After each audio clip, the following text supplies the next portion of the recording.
welcome everybody. We're over here with the Droptines. If you guys don't mind, we'll have you just go down the line, introduce yourself, name, and what you do in the band. Well, I'm Dylan. I play bass and sing some harms. My name's Connor. I am the lead vocalist and rhythm guitar player, banjo player.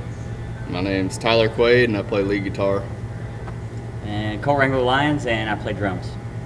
So how did this group come about? How did the Droptines form?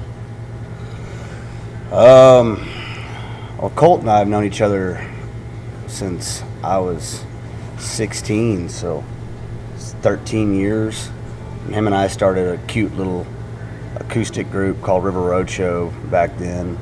And then, I went on a little sabbatical at 18 years old, got back home, did a little oil field work, and then I started to work with David Beck to record a 5-song EP with the intention of having a band, of forming a band. So it wasn't going to be, Connor Arthur and the behind me. And, Colt had freed up from his previous commitments as a drummer, and him and I started to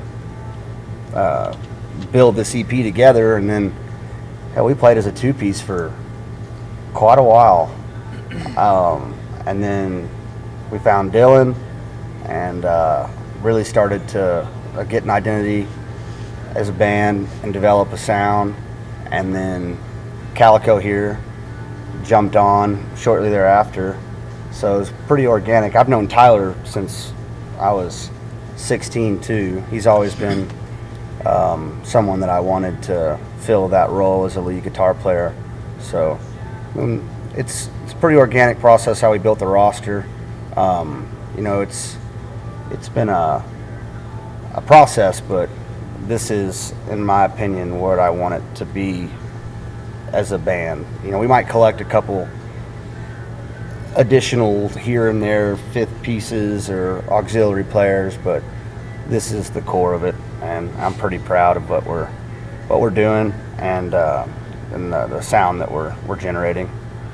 That's awesome. So you guys started in 2019, correct? Yeah. So how did you guys, I know what a Droptine is, but what made you guys pick the name Droptines for the... Can I cuss on here? Yeah. Oh, yeah. I mean, it's basically just like a big old flop, I was born and raised in the Texas Hill Country in the Southwest region, so, if you're deer hunting, that's the goal. That's going to give you the buck fever, is seeing something like that, the anomaly of a Droptine, something that you want to put on a wall.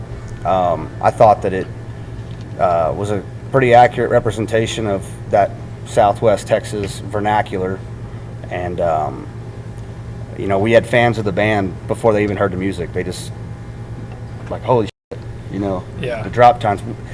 It gets more mispronounced than you'll ever realize, but it's a kind of a quick way to call out the city slickers. Yeah, exactly. Yeah. So Yeah. If you know what a drop time is, then we want you to be Exactly, yeah. And whenever I saw you, I saw you guys were coming, I'm like, that's an awesome band name. Yeah. It's probably one of the best band names I've ever heard, because Thank you, man. it's such a like you said, you really weed out the people that are probably going to listen to your music and the people that probably won't. Yeah, well, I mean, we all grew up hunting and stuff, so it kind of fits. Yeah. We love to hunt, and like Tyler, he's a huge outdoorsman. Spent his summers in Alaska guiding fishing, expeditions or whatever. So I don't know, it just kind of ties in what we're doing with kind of our personal lives a little bit. Yeah. I don't know.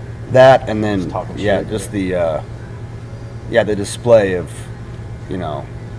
just piss and vinegar and aggression and just big balls, man. Yeah, exactly. That's really it. So what gives you guys influence? Are you each individually? I'm sure you have artists that you look up to in your own realm. So we can go down the line and what got you into music? What keeps you in music, and what are you enjoying now?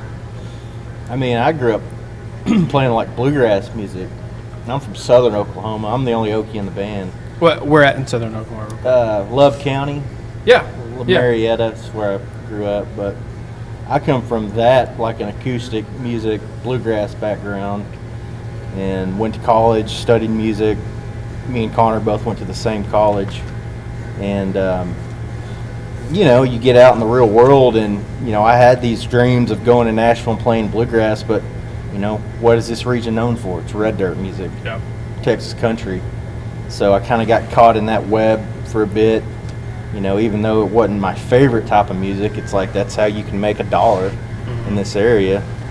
So, you know, I think we've all done that at one time or another. But whenever, you know, I met Connor and we were talking about songs and influences, and I heard what he was writing, you know, and I was writing shit too that didn't really fit the quote unquote red dirt genre, you know. I just was gravitated towards it, and I was like, this is cool, this is a little different, and I want to be a part of it. So Yeah.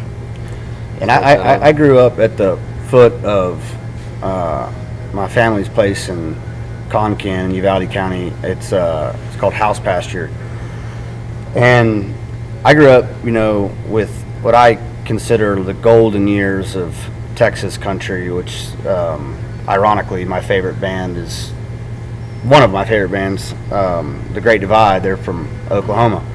And then over the years, I just started to see that scene kind of turn into complete and utter dog shit. It makes me sick to my stomach, violently mad. And so, yeah, that, and also, you know, growing up listening to indie shit and early 2000s pop and punk, we just kind of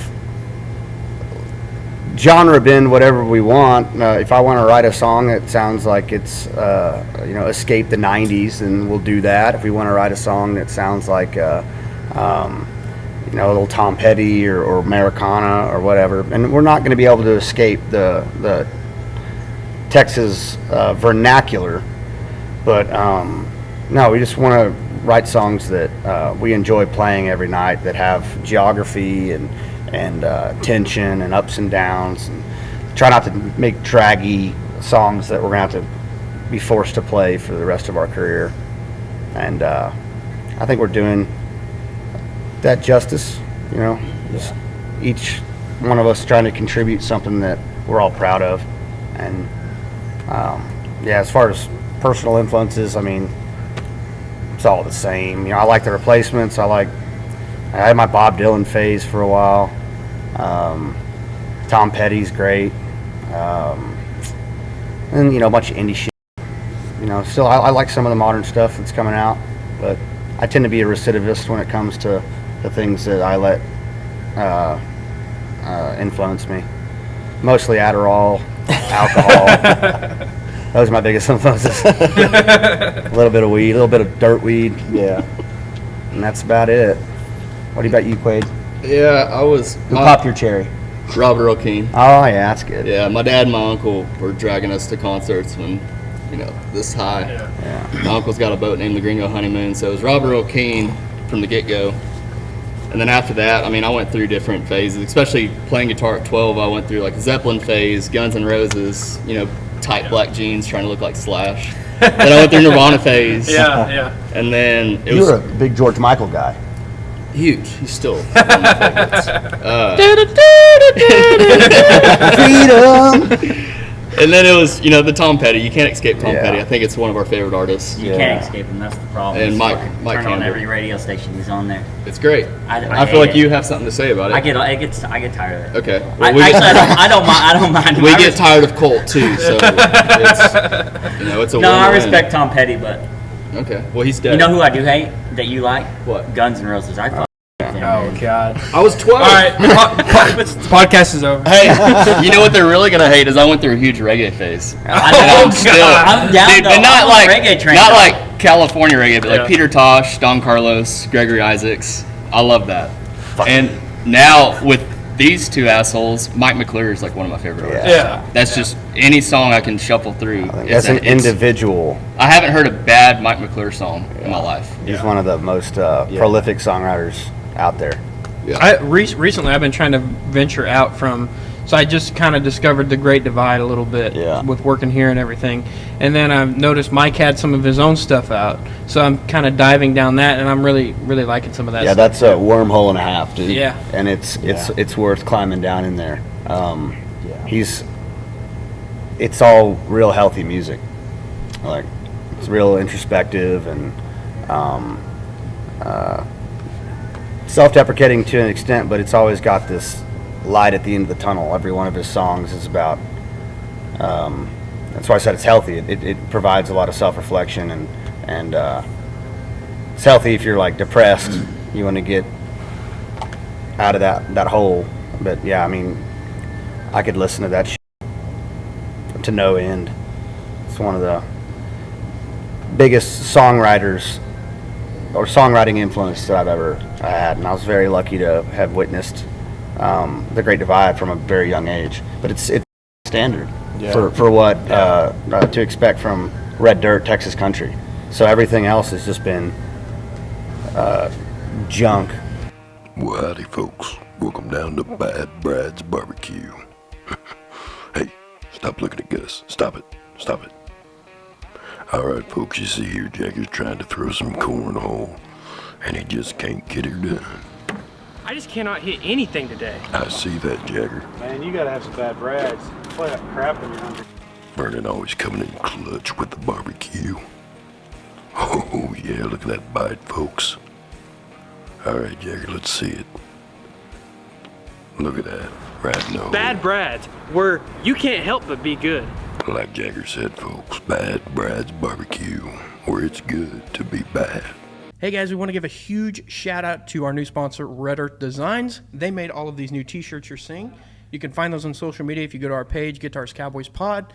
You can click on that, message us, get a shirt, all that good stuff. They also made these awesome cups for us, guys. They do everything from screen printing, vinyl, laser etching. They will probably even give you a tattoo if you can give them enough time. But go check out Phil there in Perry. Great shop. We'll be looking to go there in the future, give you guys kind of a lowdown on their background. Thank you so much to Red Earth Designs for sponsoring us. Hey guys, we want to tell you a little bit about Deadwake Archery Innovations. They got all kinds of awesome stuff. They create their very own custom designed CNC milled bows, and they do all kinds of crazy colors with the anodization. And you want to tell them a little bit more? Yeah, so it is a Oklahoma State graduate. They're in Kansas, Oklahoma is where they're established. They do some great stuff, great killing machines for the water, honestly. And just go check them out. Thank you so much for Deadwake Archery Innovation for sponsoring this podcast.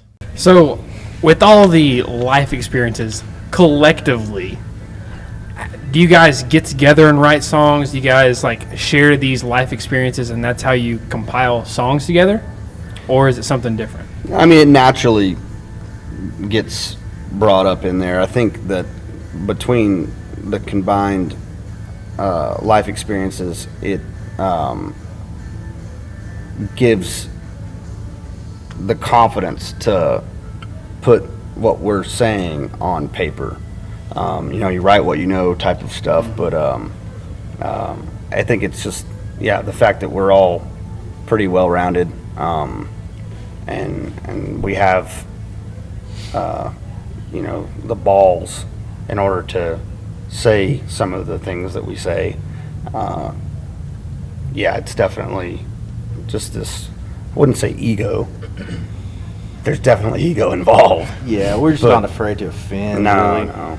And it's got to come from that character, established. But as far as the songwriting process, I'll typically come up with, like a melody or, like one line, and then we just kind of build off of it. And some songs are 0 to 60 real quick, and then some songs are effort, work, and they take a unified effort in order to build them out lyrically. But as far as the music is established, we're all working to create peaks and valleys and nice stops and just to create some head turners. We don't want anything that's too linear. We want it to be. Yeah, I don't think there's a single linear thing about you guys or your music. Yeah. From what I've heard so far. As Your Heart Breaks is pretty linear, but I'm still proud of that song. You know, it is what it is, and it doesn't need to be changed, and that's rare. But no, it's a fun thing. I mean, I've always looked forward to when we get together in order to take an idea or a thought and then to build it out into a fun, interesting, cool tune that you can listen to over and over and over again and then pull something different from. So, and I think that kind of gets back to you guys being 100% authentic in everything you guys do, from the time you get off the van to the time you walk in and perform the music and everything in between. Yeah. And I think that shows in your guys' music 100%. And I think that's something that I know me as a song listener that I can appreciate, knowing that you guys live your songs each and every day. Yeah. Yeah, I'm an asshole, man. He is an asshole, yeah. But we all kind of are too, though. Dylan's probably second in line.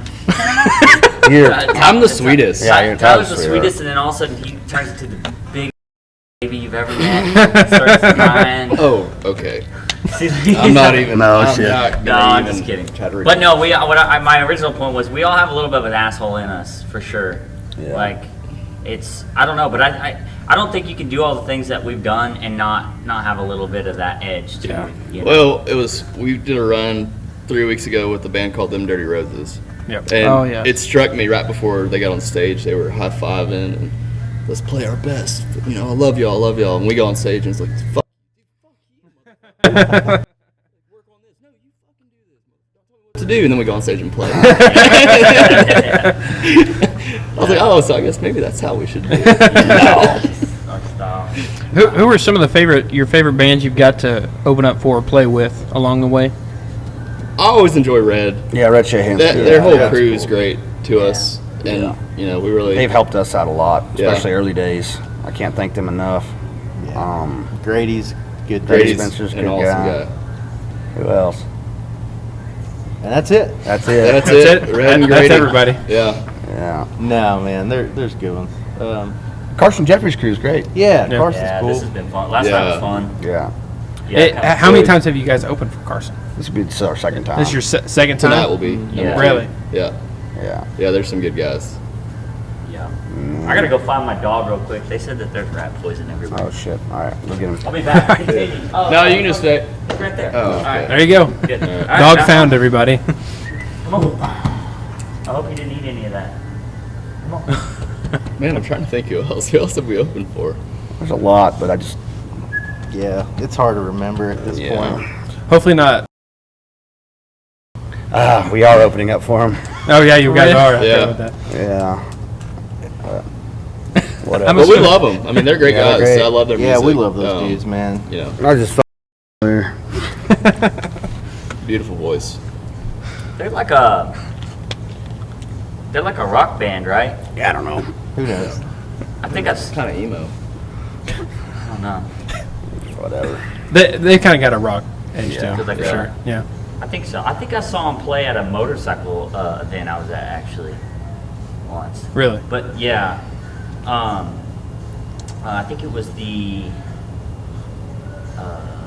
Texas yeah, I can't remember. Anyway, Fuck it. It's but great yeah, story. it's. I don't really I don't really pay attention to the scene at all. I don't really listen to anything, and never really have. I mean, I will say though, I've definitely liked like jamming Tyler Childers every once in a while, and like Sierra Farrell, and just kind of more like chill stuff like that. I do enjoy that. Yeah. But I'm mostly like indie rock stuff like that. It's basically all we jam. So Yeah. like I said, we just haven't really paid attention to a lot of this. So you guys play the music, but you don't actually listen to it. Or I guess play, I won't say play the music, but Play alongside. play alongside the circuit, really. The circuit, yeah. And we're trying like hell to make sure that we can get out from underneath it. Like to use this as a launching pad and then explore other markets. I'd rather be, a country indie band than an indie country band, if that makes sense. Yeah. Like I want to be the most country artist on a bill, on a festival ticket. Yeah. Rather than, The most indie band. right at a country Yeah. bill. Yeah. That makes sense. Yeah. Yeah, because driving down the road, we don't listen to anyone that we would be Yeah. lumped into. Yeah. Yeah. That's just the way it is. Yeah. I mean, that's something I've noticed too about like, not I'm using this example because of you, but like the Damn Quails, I've been going down that rabbit hole, and it's like, I listen to that and I'm like, this isn't red dirt, Right. this isn't country, this isn't rock, this is like, But it gets lumped in, right. It's like a culmination of all these different things that, Yeah, you could throw the Damn Quails on a bill with Dawes or, insert name here, indie band, and they would fit great. Yeah. But you could also throw them on a bill with Turnpike. Yeah. Yeah. So that is the struggle, It's like you kind of got to pick your lane at a certain point, And a lot of bands get caught up in this kind of path of least resistance that is Texas country or red dirt. It's like, well, I know we can go to, Lubbock and play Blue Light, it's Carson's intro. It's his intro. Alex Jones. He's coming from the sky. Oh, it's their intro song, I think. Yeah. Their walk-on song or Oh, something. wow. Are they already going on? Yeah, that's all shit. Is Alex? They just missed our show. Is Alex Jones still a thing? Is he still around or? Yeah. Heck yeah. I love that guy. Yeah. He's just still in Austin, still kicking. I believe so. Does he still do InfoWars? Yeah. Yeah. Okay. Yeah. I got the he shit had, suit out of him, but he's still around. he had Kanye on a while back whenever that whole deal was going down. And that had Dude, some pretty speaking of crazy- InfoWars, they were big Quails fans back in the day. Really? Yeah. That's awesome. They That doesn't come to our surprise me, shows in you know. Austin. That's awesome. They would give us boxes of this male vitality that they were selling, giving my away, and God. we'd take it. We'd take it. InfoWars Male Vitality? Yeah, they used to sell these supplements because how else were they going to make money? Yeah. So they would Is sell it- shit to their Is it listeners. basically like pills? Is that what it is, or is it I mean, testosterone? no, it was like they were trying to say it did the same thing as like stem cells and shit like that. It's owner pills, man. Just like own the day. Yeah. It was probably just sawdust put in a capsule. Yeah. and people- They kind of started that yeah, throughout they the did. podcast scene because now, Joe Rogan does the same thing. He's got on it Yeah. that model was started from Alex Jones. So many podcast forums were essentially ripped off from Alex yeah. Jones. And I was an avid listener for a very long time growing up, but that's just the thing about Austin, Texas, man. So much like collective thought. When I'd be driving through Austin in 2010, just about every other car had an InfoWars sticker. And to see that city essentially turn its back on him completely was pretty telling to the demographic of people that call Austin home. Yeah. It's a city of transients. It's like people aren't from there. Yeah. They Nobody's- migrate there. We have a website. Yeah, Right? the Droptines.com. And All then our if you're tapes are on on- there. Instagram. Instagram. That's what a lot of people do. There's like a link in the bio, and I think that sends you straight to The tour dates. all our tour dates. Yeah. Are you guys working on any new music? Yes, we are. We're ping-ponging in the studio right now. We're about to finish up an 11-song album. So it'll be our first debut full-length album. And hope to get that out by mid-November. And there will be basically... How many songs we released so far this year? We got 1, 2, 3, 4, 4. Yeah, so Bill of Sale's going back on there. Every song that we've released this year is going to be contributed to the album, other than Better Off Alone. And then, yeah, so 6, 7 songs that'll be fresh to the ears. It's got a couple more days in the studio, and we'll wrap that up and start getting on that promotion process. Do you have a name for that album yet? Yeah, it's called The Rut. So it's A continued theme going Yeah. on here. Yeah. I think it's a good double entendre. And yeah, try to release it right there in deer season. So it'll be good. Guaranteed to lure in the big bucks. Put it by the feeder and play it all night. That's right, man. Yep. Smell like dope. Tinks. Have every physical copy stink like that. Yeah. Yeah. It'll be good. I'm looking forward to it. Just got to keep that momentum going, So it's gonna be interesting to see what the reception is on all of it. Yeah. I'm excited. For sure. Well, we appreciate you guys taking time to stop by of and course. talk. Thank It's been a y'all. lot of fun. I thought before my favorite episode was Chad Cook, man. They were the funniest by far, Yeah. but this tops it Yeah. for sure. Tops it for sure. So Thanks, we man. really Thank appreciate y'all. you guys stopping by. Yeah, So. appreciate y'all, dude. Yep, thank you. Thank you. Thank you.